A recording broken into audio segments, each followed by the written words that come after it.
Hi friends, எப்படி இந்த மாதிரி க்யூட்டாக ஒரு பேப்பர் ஃப்ளவர் பண்ணலான்னு பார்க்கலாமா? நான் கொடுத்துருக்க மெஷர்மெண்ட்டில் பேப்பரை கட் பண்ணிக்கோங்க.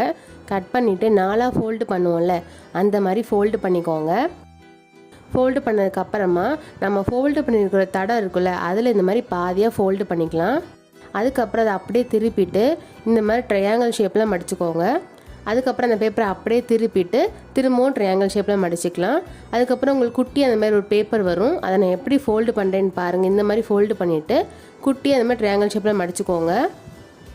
இதுக்கப்புறம் உங்களுக்கு முன்னாடி பார்க்க ஹார்ட்டின் ஷேப்பில் வந்திருக்கும். ஸோ இந்த மாதிரி ரெக்டாங்கிள் ஷேப்பில் மடித்து விட்டுக்கோங்க பாதியாக. இதே மாதிரி உங்களுக்கு 4 பீஸ் தேவைப்படும். அதுக்கப்புறம் நான் எப்படி மாட்டுறேன்னு பாருங்கள். அந்த மாதிரி எல்லாத்தையும் மாட்டிக்கலாம். இப்போ கடைசியாக மாட்டினதுக்கப்புறமா நமக்கு ஃப்ளவர் ரெடி ஆயிடுச்சு. கடைசியாக ஒரு குச்சி எடுத்து அது மேலே கலர் பேப்பரை சுற்றி இது மாதிரி ஒட்டிக்கோங்க. இந்த ஃப்ளவர் எப்படி இருக்குன்னு கமெண்ட் பண்ணுங்கள். மறக்காமல் லைக் அண்ட் ஷேர் பண்ணுங்கள். முக்கியமாக சப்ஸ்கிரைப் பண்ணுங்கள். பாய்.